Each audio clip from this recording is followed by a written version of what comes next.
Hola, soy Valentina Arancibia y este es mi proyecto final para la asignatura de Anatomía e Histología Vegetal.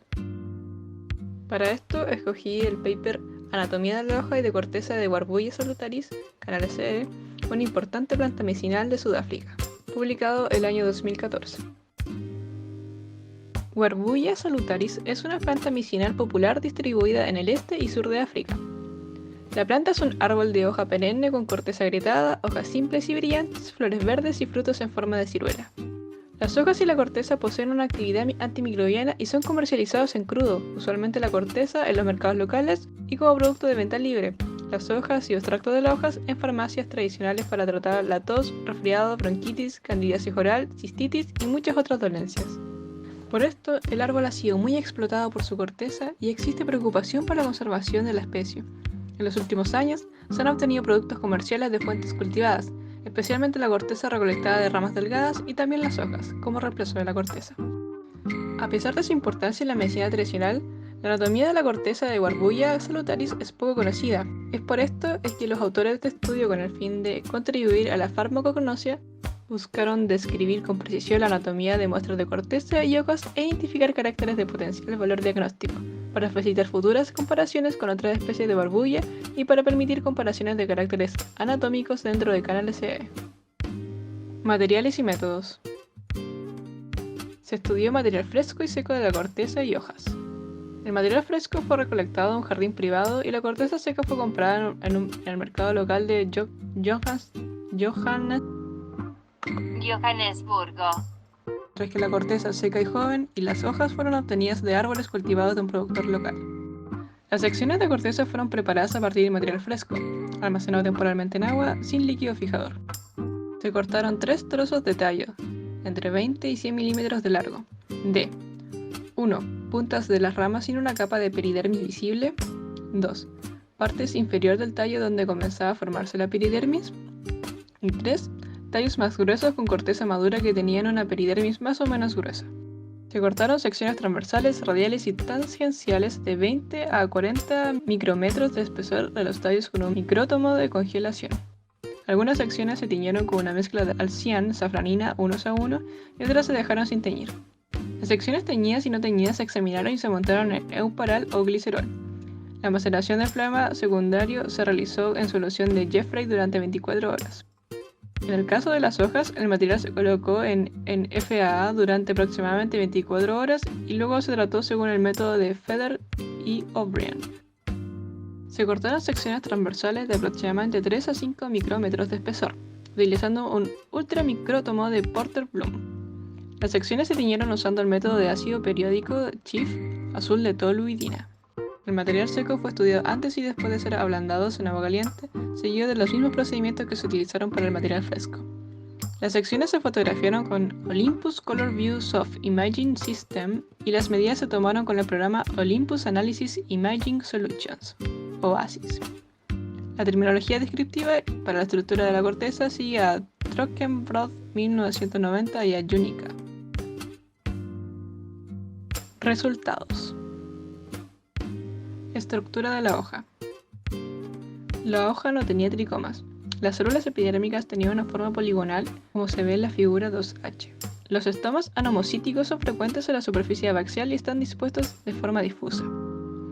Cuando se ven las hojas con la luz transmitida, se pueden ver manchas translúcidas que indican células secretoras en el mesófilo, como se ve en la figura 2B y D, especialmente en el lado abaxial. Los pequeños cristales son visibles bajo la luz poliarizada. Figura 2G. La cutícula de la superficie adaxial es gruesa, con una media de 5 micrómetros y más fina en el lado abaxial con una media de 2,4 micrómetros.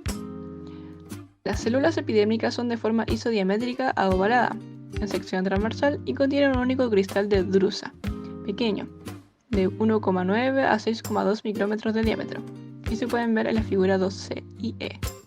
El mesófilo se diferencia claramente en empalizada y parénquima esponjoso, como se observa en la figura 2E.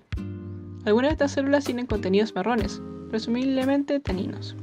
Los cristales drusos, más grandes que la epidermis, de 10 a 21 micrómetros de diámetro, se presentan como idioblastos en el mesófilo, figura 2F. También se encuentran células secretoras grandes y globosas en el mesófilo, sobre todo en el parénquima esponjoso, figura 2C. Estructura de la corteza. La superficie de los tallos jóvenes es lisa, glabra y verde. La epidermis de las partes jóvenes de los tallos consta de una sola capa de células isodiamétricas a ovaladas. La corteza se compone de 10 a 20 capas de células de parénquima de paredes delgadas isodiamétricas o algo radialmente aplanadas. Se puede distinguir dos tipos de células del parénquima: células pequeñas de 10 a 40 micrómetros de diámetro tangencial y células más grandes, idioblastos, de 40 a 60 micrómetros de diámetro tangencial, como se puede observar en la figura 3A. Algunos idioblastos están rodeados por vainas de parénquima axial en una capa celular. Las células del parénquima más pequeños pueden contener granos de almidón, cloroplastos o contenido marrón, que son presumiblemente taninos. La dilatación del tejido cortical se efectúa principalmente por estiramiento tangencial de células y también por la división anticlinal de las células del parénquima cortical, formando así hebras de 2 a 6 células. Las células corticales permanecen sin esclerificar y muchas contienen drusas, cuyo número aumenta con la edad. Las fibras primarias del floema se presentan como células solitarias o en grupos estirados tangencialmente de 2 a 6 células y tienen paredes delgadas ligeramente esclerificadas. La corteza madura es quebradiza con una superficie poco profunda, con fisuras, como se ve en la figura 2b. El inicio del peridermo formado por primera vez es subepidérmico. El filema se compone de 5 a 10 capas de células de paredes delgadas aplanadas radialmente con contenido marrón. El felodermo comprendía de 2 a 8 capas de células aplanadas radialmente con paredes delgadas o engrosadas en forma de U, con un contenido color marrón claro y granos de almidón. Los peridermos posteriores se inician en la región externa del parénquima cortical y forman escamas que comprenden el ritidoma, figura 3D. El filema se compone de 5 a 30 capas de células aplanadas radialmente y de paredes delgadas. Las escamas entre las capas de peridermis son grandes y pueden tener más de 20 milímetros de ancho y más de 3 milímetros de alto. Están compuestos por una corteza dilatada, un floema secundario con un rico contenido marrón. El floema secundario se compone de zonas tangenciales que comprenden elementos de criba y células acompañantes que se alternan con las células del parénquima axial y están impregnadas por una red de rayos del floema, como se observa en la figura 3b. La dilatación del floema secundario suele ser radial difusa o a veces radial. Los miembros del tubo del tamiz tienen 15 a 26 micrómetros de ancho y entre 225 a 780 micrómetros de largo.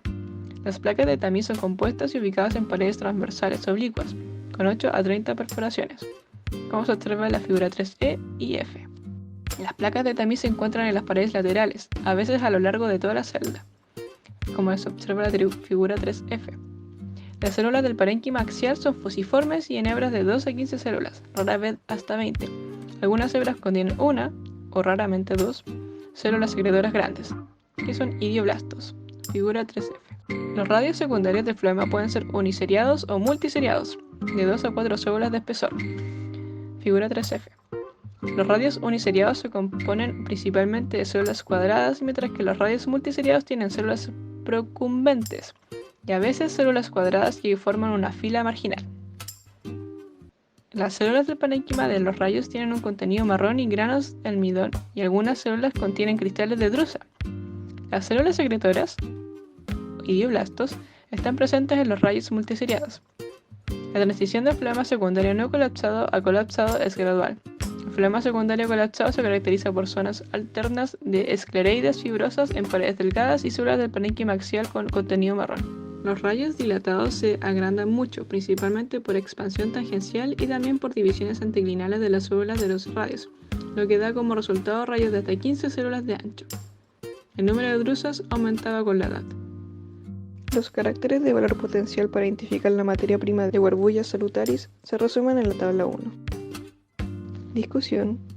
La anatomía de la corteza de Warbulla salutaris es similar a la de otros miembros de las Canalaceae examinados por Wilson en 1965, pero no se describieron células con contenido marrón y células secretoras en un floema secundario. Se registró que Warbulla stulmanii y Warbulla ugandensis tenía de 3 a 5 capas de células de felodermo, mientras que Warbulla salutaris parece tener entre 2 y 10 capas. En la corteza espesa y madura hay numerosas células de parénquima con contenido marrón. Particularmente dignos de mención son los prominentes idioblastos que contienen aceite que contienen aceite, células secretoras. La ubicación exacta de varios metabolitos secundarios informados de la corteza de Warburgia necesita más estudio, pero parece probable que los monoterpenos y varios sesquiterpinos de Drimane y otros están presentes en las células secretoras. De manera similar, es probable que el contenido marrón de las células del parénquima sean taninos o polifenoles. En las hojas también se encuentran células secretoras y pérdulas parenquimáticas marrones, por lo que la sustitución de la corteza por hojas con motivos de conservación parece justificada. Drewes y colaboradores en 2001 mostró que los dos ingredientes biológicamente activos, warburganal y poligodial, están presentes tanto en las hojas como en la corteza. Sin embargo, es posible que la corteza contenga otros compuestos o diferentes combinaciones de compuestos, que son colectivamente responsables de algunos de los beneficios para la salud declarados. Conclusiones. Varias características anatómicas notables están presentes en la corteza y las hojas de Warburgia salutaris, de las cuales las combinaciones de células secretorias, cristales drusos de diferentes tamaños y células de parénquima con contenido marrón parece particularmente valiosa para propósito de diagnóstico. Estos caracteres se pueden utilizar para detectar posibles adulterantes y contaminantes en muestras comerciales. Las hojas se distinguen por tener células secretoras translúcidas, sin tricomas, células epidérmicas con cutículas gruesas y cristales de drusa pequeños individuales, así como células mesófilas con contenido marrón. La corteza de los brotes jóvenes puede reconocerse por la ausencia de tricomas, la presencia de células secretoras, cristales drusos, células del parénquima con contenido marrón y presencia ocasional de fibras primarias del floema de paredes delgadas. Finalmente, la corteza madura se puede identificar por el rectidoma claramente grueso, con cristales drusos, células secretoras en el floema secundario, células del parénquima con contenido marrón, esclereidas fibrosas de paredes delgadas y placas cribosas compuestas, con 8 a 30 perforaciones.